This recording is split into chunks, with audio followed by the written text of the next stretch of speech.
Welcome back. Today I'd like to take the opportunity to discuss one of my PRP and OV calls from kind of originated last week and trickled into this week, so I hope I'm not breaking the rules. But this is basically how it started. I was driving down a road in Yonkers and to make a PRP call to an office up there. And out of the corner of my eye, I see an office with a blue overhang that mentioned sports medicine, arthritis, and pain management. So I pulled over, walked into the office. It was in a lower income community with a very busy, bustling office. And I was able to speak to one of the administrators immediately, who was a doctor himself, but was more in a managerial role. I asked him if they were currently using visco supplementation. He explained that they were a couple years ago, but the pre-authorization burden was great on his office. It was a very busy office with a very small staff, and they simply could not get the product in the office for their patients. It wasn't a viable practice to pursue in that office, so they stopped using it. And to date, they were pretty much treating OA with physical therapy and steroid injections. I mentioned how we had a pre-authorization program. It really appealed to him. He said they do have the potential patient population where visco supplementation could be beneficial. So if we were able to take the burden off the office, it could be a win-win situation. From that conversation, I moved on to the PRP call, which I wasn't really expecting much with initially because it wasn't a very low-income area, and typically that's a slightly difficult sell for the office-based injections. At this point, he mentioned how his office was part of a larger practice overall that had several offices in Westchester, and he thought it could be a potential great opportunity in Westchester where they could kind of trial it, see how it goes, and possibly bring it into Yonkers, and they have an office in the Bronx as well. So after we wrapped up that conversation, he gave me the information to the head administrator, who's based in Ardsley, New York, which is in Westchester County. He told me to reach out to him and set up a meeting. He said he would do the same and pass along the information that I shared with him. So at this point, I realized this was in Westchester, which is Megan Vento's territory. I reached out to Megan, told her there's a doctor up there that could be a potential target for orthovisc and PRP injections, and we set up a meeting.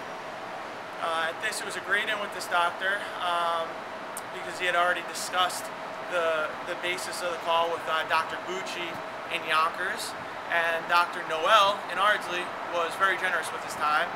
When I met with him, when Megan and I met with him, he explained to me the layout of their practice as a whole, which, as mentioned previously, was an office in Bronx and Yonkers, one in Ardsley, New York, and then several others throughout Westchester County.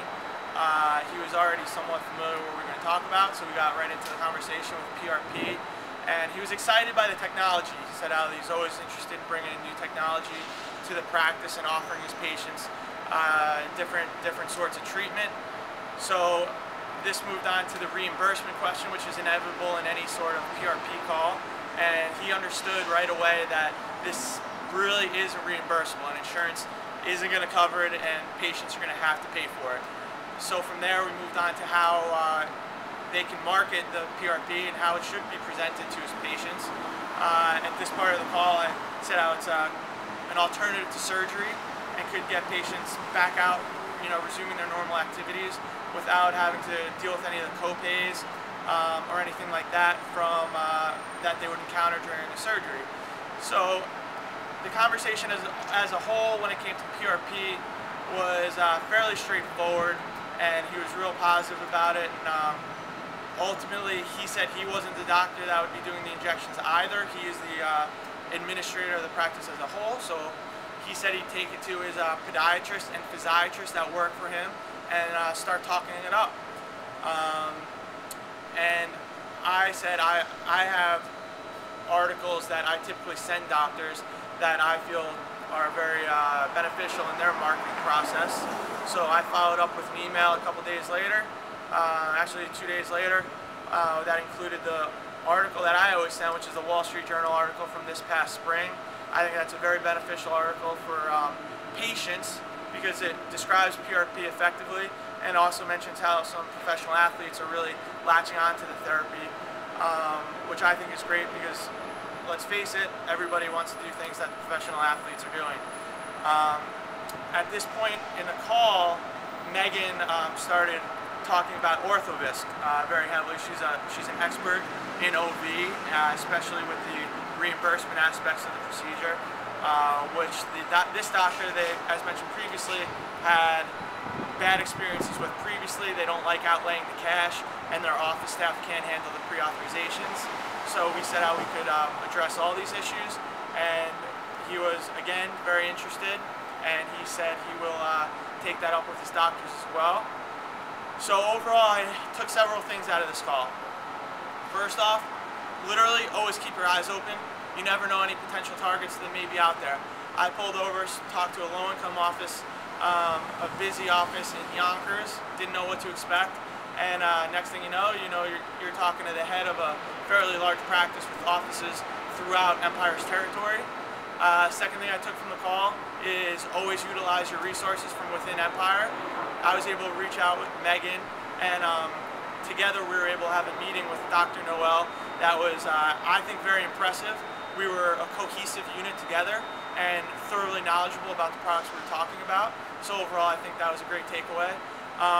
Third thing I took away is always be careful of what you do talk about and make sure you're knowledgeable about what you do talk about, because in the course of the PRP conversation, I mentioned how it's reimbursable under no fault.